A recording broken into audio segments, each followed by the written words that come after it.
எல்லோருக்கும் வணக்கம் நண்பர்களே. கிரகநிலை மாற்றத்தால் கடக ராசிக்கு இனி வரக்கூடிய காலங்களை எப்படிப்பட்ட சூழ்நிலை அமைய போகுது, உங்களுக்கு சாதகமான பலன்கள் என்னென்ன, பாதகமான பலன்கள் என்னென்ன அமைய போகுதுன்னு தெரியணுமா?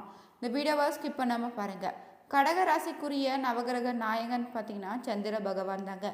நீங்கள் கடகராசினராக இருப்பதால் திங்கக்கிழமையில் சிவபெருமான் கோவிலில் சிவனுக்கு பாலாபிஷேகம் செய்து வழிபட்டு வருவது சிறப்பான பலன்களை ஏற்படுத்தி தருங்க. பௌர்ணமி தினங்களில் நீங்கள் கோவிலுக்கு சென்று வழிபடுவதும் சந்திரனின் தரிசனம் செய்வதும் சிறப்பான பலன்களை ஏற்படுத்தும். கடகராசி என்பவர்கள் இந்த வீடியோவை பார்த்துட்டு இருந்தீங்க அப்படின்னா மறக்காமல் நான் சொல்லக்கூடிய ஒரு விஷயத்தை மறக்காமல் நீங்கள் வந்து கமெண்ட் செக்ஷனில் 3 டைம் பதிவிட்டு உங்களோட வீட்டில் நீங்கள் எப்போ ஃப்ரீயாக இருக்கீங்களோ அப்போ வந்து இந்த மந்திரத்தை சொல்லுங்கள். மிகப்பெரிய நன்மை நடக்கக்கூடிய ஒரு முக்கியமான மந்திரம், நவ துர்க்கை வழிபாட்டில் ஒரு முக்கியமான ஒரு மந்திரம். ஸோ இந்த நவதுர்கை வழிபாடுங்கிறது ஒரு மிகப்பெரிய சக்தி வாய்ந்த வழிபாடு. அது வந்து இப்போ நான் சொல்லக்கூடிய விஷயம் வந்து உங்களுக்கு பணம் கட்டியோ இதெல்லாம் நீங்கள் பண்ண அவசியமே இல்லை. வீட்டில் ஃப்ரீயாக இருக்கும்போது உங்களோட நாக்கில் இதை உச்சரிங்க, உங்களோட வாயால் இதை உச்சரிங்க. ஒரு 10 செகண்ட் தேவைப்படும், அவ்வளோதான். 10 செகண்டில் ஒரு மிகப்பெரிய நன்மை நடக்குது அப்படின்னா நீங்கள் பண்ணலாம். அதனால் உங்களுக்கு ஒரு லாஸும் கிடையாது இல்லை. ஸோ இப்போ நான் சொல்கிறத நோட் பண்ணிக்கோங்க. இதை மறக்காம கமெண்ட் செக்ஷனில் 3 டைம் பதிவிடுங்க. நான் பதிவிட சொல்கிறதுக்கான காரணமும் உங்களுக்கே புரிய ஆரம்பிக்கும். அதை பதிவிடும்போது உங்களோட மைண்டில் நல்லா அது பதிய ஆரம்பிக்கும். அதை பார்க்கக்கூடிய மற்றவர்களுக்கும் ஈஸியாக பதிய ஆரம்பிக்கும். நிறைய பேர் வந்து அதை எப்படி ஸ்பெல் பண்ணுறதுன்னு தெரியாமல் இருப்பாங்க. அதை நான் சொல்லிடுறேன். அதை அப்படியே நீங்கள் வந்து கமெண்ட் செக்ஷனில் மறக்காமல் 3 டைம் பதிவிடுங்க. இதனால் மிகப்பெரிய நன்மை உண்டாகும். வீட்டில் ஃப்ரீயாக இருக்கும்போது இது கண்டிப்பாக உச்சரித்து பாருங்கள். மகாகௌரி, இந்த பேர் நல்லா ஞாபகம் வச்சுக்கோங்க. நவதுர்கை வழிபாட்டில் 8வது வழிபாடு மகாகௌரி. இது வந்து இந்த கடகராசிக்காரர்களுக்கு தற்போதைய நிலவையில் கண்டிப்பாக தேவைப்பட வேண்டிய ஒன்று. ஓம் மகாகௌரி போற்றி, ஓம் மகாகௌரி போற்றி, ஓம் மகாகௌரி போற்றி. இதை வந்து மறக்காம கமெண்ட் செக்ஷனில் 3 டைம் பதிவிட்டுட்டு எப்போ நீங்கள் வீட்டில் ஃப்ரீயாக இருக்கீங்களோ அப்போ கண்டிப்பாக இது ஒரு 3 டைம் சொல்லி பாருங்கள். இது வந்து நான் பொதுப்படையான ஜோதிடத்துக்காக சொல்லப்படுறது. இது எதுக்காக சொல்லணும், ஏன் சொல்லணும், இதனால் என்ன நன்மை நடக்க போகுது அப்படிங்கிறது எல்லாமே நான் இந்த வீடியோவில் சொல்ல போகிறேன். ஸோ அதனால் ஸ்கிப் பண்ணாமல் பாருங்கள். பல நல்ல விஷயங்கள் இது மூலமாக தெரிஞ்சுக்க போகிறீங்க. நீங்கள் ₹1 செலவு பண்ண தேவை, எல்லா விஷயத்தையும் நான் தெளிவாக சொல்கிறேன். நீங்கள் நீட்டாக பார்த்தீங்க அப்படின்னாவே போதுமானது. இது நீங்கள் வீட்டில் கடைபிடிச்சிங்க அப்படின்னாவே போதுமானது. எளிமையான பரிகாரங்கள் வீட்டில் இருந்து என்ன பண்ணுமோ அதை நான் சொல்லிடுறேன். அதேமாதிரி நிறைய பேர் வந்து பொதுப்படையான ஜோதிடம் வந்து காமனாக இது வந்து பொதுப்படத்தானே, நிறைய பேருக்கு இது வந்து பொருந்தாது, ஒரு 30 to 40% தான் பொருந்தும் அப்படிங்கிறது உங்கள் எல்லாருக்குமே தெரியும். ஸோ இப்போ உங்களுக்கு ஃபுல் ஜாதகத்தை பார்க்கணும், தனிப்படையாக ஜாதகத்தை பார்த்தா தானே தெரியும் அப்படின்னு நினைக்கிறவங்க கீழே வந்து ஃபோன் நம்பர் கொடுத்துருக்கோம். பிரபல ஜோதிடனுடைய நம்பர். இப்போ சமீபத்தில் வந்த ஒரு திரைப்படத்தில் அவரோட இசையமைப்பாளரும் டைரக்டருக்கு இவர் தான் ஜோதிடம் பார்த்துட்ருக்காரு. அவருக்கு வந்து ரெக்கமெண்ட் பண்ணது அந்த டைரக்டர் தான், அந்த ஆக்டர் தான் வந்து ரெக்கமெண்ட் பண்ணாங்க. ஸோ அவர் ஆக்டர் ரெக்கமெண்ட் பண்ணி தான் அந்த டைரக்டரும் இசையமைப்பாளரும் வந்து ஜோதிடம் பார்த்தாங்க. இது மாதிரி நிறைய பேர் வந்து சினி ஃபீல்டையும் சரி பொலிட்டிக்கலாகவும் சரி அவர்கிட்ட ஜோதிடம் பார்த்துருக்காங்க. 200க்கும் மேற்பட்ட ஜோதிடர்கள் இவர் ஆசானாக ஏற்றுக்கிட்டு பயிற்சி பெற்றுட்ருக்காங்க. உங்களுக்கு வேணும் அப்படின்னா இவரோட நம்பர் நான் கீழே கொடுத்துருக்கேன் டிஸ்கிரிப்ஷனில், அதே மாதிரி ஸ்க்ரீன்லேயும் கொடுத்துருக்கேன். உங்களுக்கு வேணும் அப்படின்னா நீங்கள் வந்து ஃபோன் பண்ணி கேட்டு தெரிஞ்சிக்கலாம். ஃபேஸ்புக்கில் பார்க்குறீங்களா ஸ்க்ரீனில் இருக்கும், யூடியூப்பில் பார்க்குறீங்களா டிஸ்கிரிப்ஷனில் இருக்கும். நீங்கள் ஓப்பன் பண்ணி பார்த்து அந்த நம்பருக்கு ஃபோன் பண்ணி தெரிஞ்சிக்கலாம். விஐபி ஜோதிடர் தான் அதிகமாக காசு கேட்பார் அப்படின்னா நீங்கள் ஒன்றும் ஃபீல் பண்ணிக்க தேவையில்ல. ஒரு மீடியமான ரேஞ்ச் தான், மிடில் கிளாஸும் ஓரளவுக்கு தான் வந்து கேட்டுட்ருக்காரு. வேறு எந்த ஒரு கருத்துக்களாக இருந்தாலும் உடனே நீங்கள் வந்து ஃபோன் பண்ணி கேட்டுக்கலாங்க. இது நீங்கள் ப்ரொமோஷனாக நினச்சாலும் சரி, இல்லை நீங்கள் வந்து காமனாக நம்ம வந்து நம்பர் கொடுக்குறோம் அப்படிங்கிறதுக்காகவும் கொடுக்குற மாதிரி நினச்சாலும் சரி. அதே மாதிரி பொதுப்படையான ஜோதிடம் வந்து எப்போவுமே வந்து முழுமையாக பொருந்தாது. ஏன்னா வேறு நட்சத்திரம், வேறு தசாபுத்தி, வேறு லக்கினம், அது மாதிரி நிறைய விஷயங்களால் வேறுபாடுகள் இருக்குது. அதனால் உங்களுக்கு நார்மலாக பார்க்கணும் சார், எனக்கு தனிப்படையான ஜோதிடம் பார்க்கணும் அப்படின்னு ஆசைப்படுறவங்க கண்டிப்பாக இந்த நம்பருக்கு கான்டாக்ட் பண்ணி பேசி தெரிஞ்சுக்கோங்க. இப்போ நான் முன்னாடி சொன்னது தான், இந்த சிம்ம ராசி இந்த மாதிரி ஒவ்வொரு ராசியை பார்த்துட்டே வரும்போது இந்த கடகராசிக்காரர்கள் பல கஷ்டங்களை அனுபவித்து லைட்டாக மூச்சு விடுற அளவுக்கு இருக்கக்கூடிய ஒரு ராசி தான் இந்த கடகராசி. தொழிலில் பல கஷ்டங்களை அனுபவிச்ச நீங்கள் குறிப்பிட்ட காலகட்டத்தில் ஓரளவுக்கு பணம் சம்பாதிக்கக்கூடிய அளவுக்கு திறமையோ அல்லது ஏதோ ஒரு டைமோ அமைஞ்சு குறிப்பிட்ட அமௌண்ட் வந்து சம்பாதிக்கிற அளவுக்கு நீங்கள் வந்து முன்னேறி வந்துட்டு தான் இருந்திருப்பீங்க. இந்த காலகட்டம் உங்களுக்கு மிகப்பெரிய நன்மை தரக்கூடிய ஒரு காலகட்டமாகவும் அமையுது.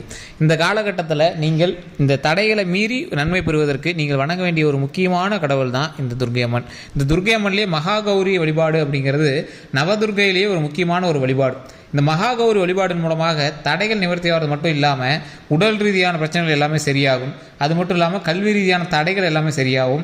தொழில் தொடங்குவதற்கு, கடன் பிரச்சனைகள் இருக்கிறவங்களுக்கு அந்த கடன் பிரச்சனை சரியாகுவதற்கு ஒரு மிகப்பெரிய உறுதுணையாக இந்த மகாகௌரி வழிபாடு கண்டிப்பாக அமையும்.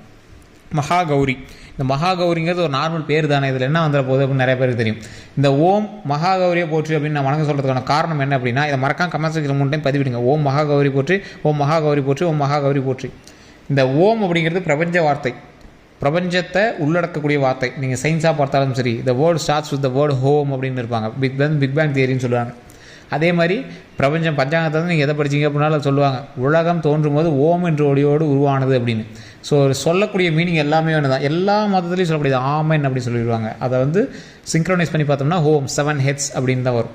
ஸோ இந்த அளவுக்கு ஒரு பிரபஞ்ச மந்திரம், அதை சொல்லி எதை கேட்டாலும் கடவுள் கொடுப்பார் அப்படிங்கிற அளவுக்கு ஒரு பவர் ஓம் அப்படிங்கிறது. ஸோ இந்த ஓம் அப்படிங்கிற வார்த்தையை சொல்லி நீண்ட ஆயுள் வேணும், உடல் ஆரோக்கியம் வேணும் அப்படின்னு வணங்கக்கூடியதற்காக தான் அந்த இறைவன் வந்து நீண்ட ஆயுளை கொடுப்பாரு, உடல் ஆரோக்கியத்தை நம்ம கொடுப்பார். ஸோ இந்த மாதிரி இந்த ஓம் அப்படிங்கிறதுக்கு அதிக பவர் இருக்குதுங்க. ஸோ இந்த ஓம் அப்படிங்கிறத வார்த்தையை சொல்லி மகாகௌரி போற்றி அப்படின்னு சொல்கிறோம். மகாகௌரிங்கிறது நவதுர்கையில் ஒரு அம்மன் வழிபாடு அப்படின்னு சொல்கிறது, ஒரு வடிவம் அப்படின்னு சொல்லலாம். ஸோ இந்த மகாகௌரி வழிபாடு பண்ணும்போது நவதுர்கையுமே வணங்குறது நல்லது தான். இதில் மகாகௌரி வழிபாடு இப்போ தற்போதைய நிலைமை கடகராசிக்காரர்கள் பண்ண சொல்வதற்கு, தடைகள் நிவர்த்தியாகுவதற்கும், செல்வம் பெறுவதற்கும், திருமணம் ஆகாமல் தவிச்சிட்டு இருக்கிறவங்க இந்த காலகட்டத்தில் உங்களுக்கு வந்து பொண்ணு அமையிறதுக்கு வாய்ப்புகள் அதிகம். பொண்ணு கிடைக்கிறதுக்கு ஸ்டெப்பு கூட எடுக்காதீங்க, ஸ்டெப் எடுக்கிறதுக்கு வாய்ப்புகள் அதிகம். ஸோ இந்த மாதிரி நிறைய வகையில் உங்களுக்கு வந்து சில விஷயங்கள் வந்து அமைவதற்கு இந்த முக்கியமான தருணம் உங்களுக்கு வந்து ஒரு ஆட்காட்டியாக இருக்கும். எப்படி சார் தடைகள்லாம் நிவர்த்தி ஆகிறது இந்த வழிபாடு மட்டும் பண்ணால் போதுமா? நீங்கள் உங்களோட குலதெய்வ வழிபாடு ஃபஸ்ட்டு நீங்கள் பண்ணுறீங்க. நீங்கள் வந்து ஆன்மீகத்தில் சலச்சவங்களாம் இல்லை, நல்லாவே சாமிலாம் கும்பிடுவீங்க. ஒரு சிலருக்கு ஆன்மீகத்து மேலே நாட்டம் இல்லை அப்படின்னாலும் ஒரு வகையில் உள்ளுக்குள்ளே பயத்தோடு நீங்கள் வந்து சாமி வணங்கிட்டு தான் இருப்பீங்க. கடகராசியோட குணாதிசயமாக மற்றவங்க செய்யணும் அப்படின்னு ஆசைப்படுவாங்க. நம்மளை எல்லோரும் சேர்த்து வச்சு இங்கே வந்து எல்லா ஃபங்க்ஷனும் நம்மளை வந்து இணைச்சி நம்மளோட சேர்ந்து எல்லாத்தையுமே பண்ணணும் அப்படின்னு ஆசைப்படுவாங்க. கல்வி ரீதியாகவும் சரி, தொழில் ரீதியாகவும் சரி, எது பண்ணாலும் கொஞ்சம் சீக்கிரட்டாகவே பண்ணணும்னு நினைக்கக்கூடிய ஒரு ராசி. இந்த ராசி மற்றவர்களுக்கு நன்மை செய்யக்கூடிய ஒரு முக்கியமான ராசியில் முதன்மையான ராசி அப்படின்னே சொல்லலாம் இந்த கடகராசி. ஸோ இந்த கடகராசிக்காரர்கள் மற்றவங்களை செஞ்சாலும் இவங்களுக்குன்னு யாருமே வந்து பர்ஃபெக்டாக எடுத்து வர மாட்டாங்க. என்னப்பா இவங்க யூஸ் பண்ணிக்கிறாங்களாட்டுக்குது அப்படின்னு நினைக்கக்கூடிய அளவுக்கு உங்களுக்கே தோண ஆரம்பிக்கும் நிறைய பேர் மேலே. ஸோ இந்த அளவுக்கு இருக்கக்கூடிய உங்களுக்கு வரக்கூடிய நாட்கள் ஒரு அருமையான பொக்கிஷமான நாட்களாக அமைவதற்கு வாய்ப்புகள் அதிகமாகவே இருக்குது. என்ன சார் வாய்ப்பு தான் இருக்கா அப்படின்னு கேட்டிங்கன்னா, பழசை கம்பேர் பண்ணும்போது வர வர வாழ்க்கை உங்களுக்கு ஓரளவுக்கு கொஞ்சம் பளிச்சுனே தான் இருக்கும். நீங்களே யோசிச்சு பார்த்தா உங்களுக்கே தெரியும். இந்த மகாகௌரி வழிபாடுங்கிறது, இந்த மகாகௌரி வழிபாடு மிகப்பெரிய நன்மை தரக்கூடிய ஒரு வழிபாடாக வரக்கூடிய நாட்களில் அமையும். அந்த மகாகௌரி வழிபாட்டில் ஒரு முக்கியமான ஒரு விஷயம் என்ன அப்படின்னா, நீங்கள் எல்லாம் நார்மலாக கோயிலுக்கு போனீங்க அப்படின்னா சுற்றி வரும்போது தட்சிணாமூர்த்தி இருப்பார். தட்சிணாமூர்த்திட்டு நெய் விளக்கேற்றி வழிபட்டுட்டு வருவீங்க, கொண்டக்கடலை அடித்து படைப்பீங்க. அப்படியே சுற்றி வந்தீங்க அப்படின்னா தான் துர்க்கைமன் இருக்கும். துர்க்கைமன்ட்டு நார்மலான ஒரு வழிபாடு பண்ணிட்டு வருவீங்க. நார்மலாக வழிபாடு பண்ணும்போது நெய் விளக்கேற்றுவீங்க, இல்லை நார்மலாக கல்பூரம் பொறுத்து கும்பிட்டு வந்துகிட்டே இருப்பீங்க. நிறைய பேருக்கு தெரியாத ஒன்று என்னென்னா, அரசர்கள் அந்த காலத்திலே சீக்கிரட்டாக வச்சுருந்தது என்னென்னா, மிகப்பெரிய சாமி சிலைகள் எல்லாமே சின்னது பண்ணி அதை கோயிலை சுற்றி வச்சுருந்துருப்பாங்க. பிரம்மா எவ்வளோ பெரிய கடவுள், கோயிலை சுற்றி வரும்போது தான் நீங்கள் அவர் பார்ப்பீங்க. அதே மாதிரி துர்க்கைமன் எவ்வளோ பெரிய கடவுள், கோயிலை சுற்றி வரும்போது தான் சின்ன சிலையாக நீங்கள் பார்த்துருப்பீங்க. அதே மாதிரி தட்சிணாமூர்த்தி எவ்வளோ பெரிய கடவுள், கோயிலை சுற்றி வரும்போது சின்ன சிலையாக தான் பார்த்துருப்பீங்க. இந்த மாதிரி மிகப்பெரிய இறைவனை எல்லாத்தையும் சின்னதாக பண்ணி கோயிலை சுற்றி வச்சுருப்பாங்க. ஏன்னா அரசர்கள் மட்டும் கோவிலை சுற்றி வரும்போது வணங்குவதற்காக அதை வச்சுருப்பாங்க. மற்றவங்க எல்லாமே கோயிலுக்கு வெளியே இருந்து அந்த சாமியை மட்டும், கருவறையில் இருக்கிற சாமியை மட்டும் வணங்கிட்டு போயிட்டே இருப்பாங்க. ஸோ யாரை வணங்கிட்டு யாருக்கிட்ட போனால் என்ன கிடைக்குன்னு அரசர்களுக்கு தெரியும். ஸோ அதனால தான் தடைகளை நிவர்த்தி செய்து தட்சிணாமூர்த்தி வழிபாடு பண்ணிவிட்டு, அப்படியே இருந்தாண்டு வந்து நீண்ட ஆயுளாக இருப்பதற்கு துர்க்கை வழிபாடு பண்ணிவிட்டு, அதற்கு பிறகு கருவறைக்குள்ளே வந்து கடவுள் வழிபாடு பண்ணுவாங்க. எந்த விஷயம் எந்த கடவுள்கிட்ட வேணுமோ அந்த கடவுள்கிட்ட அந்த வழிபாடு பண்ணுவாங்க. இதுக்கு தான் கோயிலோட ஆகம விதிகளே அந்த காலத்தில் அமைச்சிருக்காங்க. ஸோ இப்படி இருக்கக்கூடிய தருணத்தில் இந்த கடகராசிக்காரர்கள் ஓம் மகாகௌரியை போற்றுவோம், மகாகௌரியை போற்றுவோம், மகாகௌரியை போற்றி அப்படின்னு வழிபடுவதன் மூலமாக நவதுர்கை வழிபாடு பெற்று நீண்ட ஆயுள் பெற்று உடல் ஆரோக்கியம் பெற்று வாழ்வது மட்டுமல்லாமல், நீண்ட ஆயுள் உடல் ஆரோக்கியம் இது எல்லாமே பெறுவோம். இதோட கடன் பிரச்சனையிலேருந்து வெளிவருவதற்கு, ஒரு மிகப்பெரிய செல்வம் சேர்வதற்கு, ஒரு தொழில் அமைகிறதுக்கான வாய்ப்புகளும் அமைய இருக்குது. அதே மாதிரி திருமணம் ஆகாதவர்களுக்கு திருமணம் கைகூடி வருவதற்கான வாய்ப்புகள் அதிகமாக இருக்குது. குழந்தை பேர் இல்லாதவர்களுக்கு குழந்தை பேர் கிடைப்பதற்கு அதிக வாய்ப்புகள் இருக்குது. குழந்தை இல்லாதவங்க கண்டிப்பாக மேல்மலையனூர் கோயிலுக்கு ஒரு டைம் போயிட்டு வாங்க. மேல்மலையனூர் கோயில் கூட்டமாக இருக்கும்போது போயிட்டு வரணும்லாம் அவசியம் இல்லை. அமாவாசனைக்கு தான் போயிட்டு வரணும்லாம் இல்லை. கூட்டம் இல்லாத டைம்லேயே நீங்கள் போயிட்டு மனதார அந்த சாமிகிட்ட வணங்கிட்டு வாங்க. இறந்தவர்கள் அதிகமாக இருக்கக்கூடிய ஆலயங்களில் குழந்தை பேர் இல்லாதவர்கள் போய் வணங்கினீங்க அப்படின்னா குழந்தை பேர் கண்டிப்பாக கிடைக்கும். நிறைய பேருக்கு தெரியறதில்ல. இறந்தவர்கள் இருக்கிறதுனா என்ன சார் அது புரியலையே. மேல்மலையனூர் மயான கொள்ளை நடக்கிற இடம், ஆத்மாக்கள் அதிகமாக இருக்கிற இடம். அந்த இடத்துல போய் அம்மன்ட்டு கேட்கும் போது ஒரு உயிரை வந்து குழந்தையாக கொடுப்பாங்க. ஸோ அந்த இடம் வந்து குழந்தையை பெறுவதற்கு மிகப்பெரிய ஒரு இடம். அதே மாதிரி சிவ ஆலயங்களில் பள்ளிப்படை கோயில்கள்னு இருக்கும். சோழ வம்சத்தில் யார் இறந்தாங்களோ அவங்களுக்கு வந்து சிவலிங்கம் வச்சு படைச்சி அதை வந்து கோயிலாக மாற்றி வழிபட்டு வந்துட்டு இருக்கக்கூடிய ஒரு வழிபாடு தான் பள்ளிப்படை கோவில். ஸோ அந்த இடத்துல நீங்கள் வணங்குனீங்க அப்படின்னா குழந்தை இல்லாதவரும் குழந்தை பேர் அதிகமாக கிடைக்கும். முருகர் கோவில் பழனி நிறைய பேர் சொல்லுவாங்க, சார் முருகர் கோவில் தானே, அதில் என்ன இறந்தவங்களுக்கு அது என்ன சம்மந்தம் இருக்குது? உள்ள போகர் சமாதி இருக்குது, கீழே புலிப்பானியோட ஜீவசமாதிகள் இருக்குது. அந்த இடத்துக்கு போயிட்டு குழந்தை பேர் கிடைக்கும். திருவண்ணாமலை மலையை சுற்றி வந்தீங்கன்னா சுற்றி இருக்கக்கூடிய எல்லாம் சித்தர்களுடைய ஜீவசமாதி. அந்த இடத்துல வணங்கும் போது அதற்கான இது கிடைக்கும். இந்த மாதிரி குறிப்பிட்ட இடங்களில் மட்டும்தான் குழந்தை பெறுவதற்காகவே சில இடங்கள் இருக்குது. அந்த கோயில்கள்லாம் போய் வணங்குனீங்க அப்படின்னா ஆட்டோமேட்டிக்காக குழந்தை கிடைக்கும். இதற்கு ஃபஸ்ட்டு வழிபாடு உங்களுடைய குலதெய்வ வழிபாடு.